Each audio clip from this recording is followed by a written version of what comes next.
छोड़ा तो धारा चिकरानी के छौरी कहो सब छोड़ा मरा चिकरानी के छौरी पटना के राजधानी के छौरी पटना के राजधानी के छौरी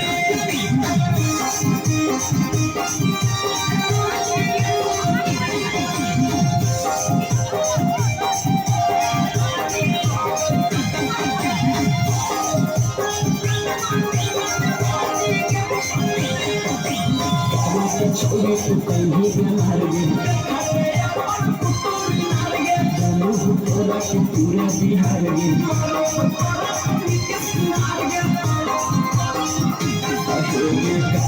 छोड़ी तू कहीं बीमार गई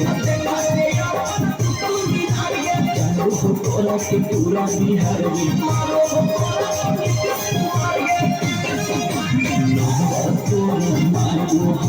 बानी के छौरी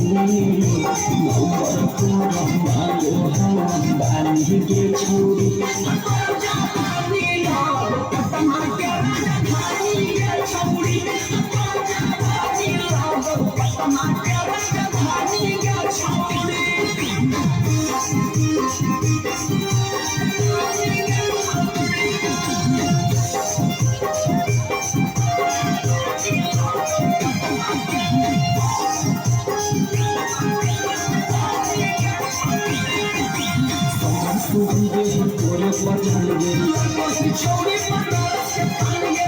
फले के लगो बिहारी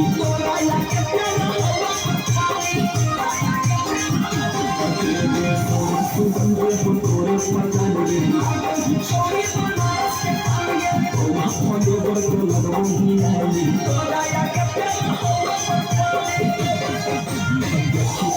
सीतामा के पानी सानी के छौरी बढ़ गेल के पानी सानी के छौरी पटना के राजधानी के छौरी पटना के राजधानी के छौरी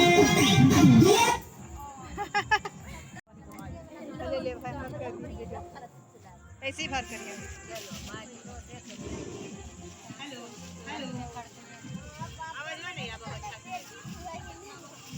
जोर से बोलन आवाज से इसके माइक में आवाज नहीं आवा देखो तो हमें तो हमें आवाज दीजिए आपको ही आता है बोल दो पहले घुमाओ नहीं संबोधन कर दीजिए जितने भी बढ़ती बोलन जी कृपया करके कथा सुनिए। बोलन जी मैं कह दीजिए वहाँ स्विचवा ऑन कैलो जी हो गए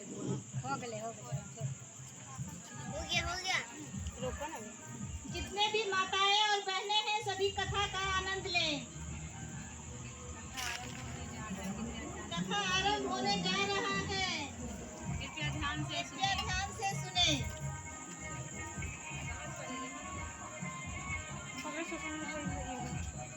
पकड़े ना ये नहीं कौन हम जाए रात तो कुल बैठ साइड में बैठ हट हट हट शांति से बैठ जाओ, चुपचाप बैठ। हट बउआ हट हट हम बैठल देते करने के पश्चात हट हट हट कथा सुने। सूत जी कहते हैं तो मंदार की वो माला तो से वो जिस वो। पार्वती जी का केश पास अलंकृत है और मुंडों की माला से जिन शिव जी की जटा अलंकृत है, जो दिव्य वस्त्र धारण की है और जो दिगंबर है, ऐसी शिव पार्वती जी तथा श्री शिव जी को प्रणाम करती हूँ। रमणीक कैलाश पर्वत के शिखर पर बैठी हुई श्री पार्वती जी कहती हैं, हे महेश्वर, हमें कोई गुप्त व्रत या पूजन बताइए जो सब धर्मों से सरल हो, जिसमें परिश्रम की कम करना पड़े लेकिन फल अधिक मिले। हे नाथ, यदि आप मुझ पर प्रसन्न हो तो यह विधान बताइए। हे प्रभु, किस तप व्रत या दान से आदि मध्य और अंत रहित आप जैसे महाप्रभु हमको प्राप्त हुए हैं। शिव जी बोले, हे देवी सुनो, मैं तुमको बताता हूँ। एक व्रत जो मेरा सर्वस्व और छिपाने योग्य है, लेकिन तुम्हारे प्रेम के वशीभूत होकर मैं तुम्हें बतलाता हूँ। शिव जी ने कहा, भारतवर्ष में जैसे नक्षत्रों एवं चंद्रमा, ग्रहों में सूर्य, वर्णों में ब्राह्मण, देवताओं में विष्णु भगवान, नदियों में गंगा, पुराणों में महाभारत, वेदों में सामवेद और इंद्रियों में मन श्रेष्ठ है। सब पुराणों और वेदों का सर्वस्व जिस तरह कहा गया है, मैं तुम्हें एक प्राचीन व्रत बतलाता हूँ। एकाग्र मन से सुनो। जिस व्रत के प्रभाव से तुमने मेरा आधा आसन प्राप्त किया है, वह मैं तुमको बतलाऊंगा, क्योंकि तुम मेरी प्रेयसी हो। भाद्रपद मास में हस्त नक्षत्र से युक्त शुक्ल पक्ष की तृतीया तिथि को उसका अनुष्ठान मात्र करने से स्त्रियां सब पापों से मुक्त हो जाती हैं। हे देवी, तुमने आज से बहुत दिनों पहले हिमालय पर्वत पर इस व्रत को किया था। यह वृतांत मैं तुमसे कहूँगा।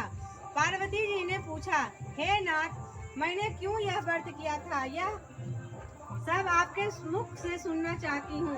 उत्तर की ओर एक बड़ा रमणीक और पर्वतों में श्रेष्ठ हिमवान नामक पर्वत है।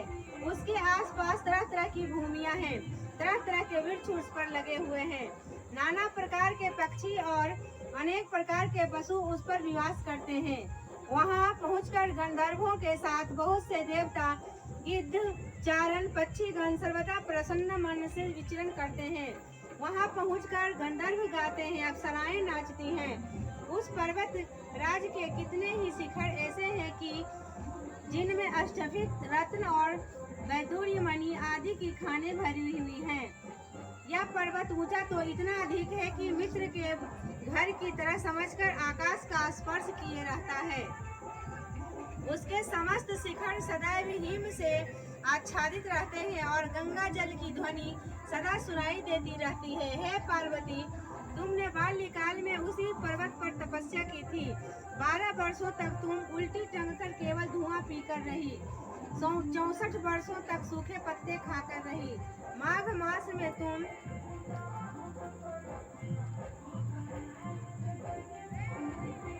जल में बैठी रहती और बैसाख की दोपहरिया में पंचाग्नि तापती रहती थी। श्रावण महीने में जल बरसता तो तुम भूखी प्यासी रहकर मैदान में बैठी रहती थी। तुम्हारे पिता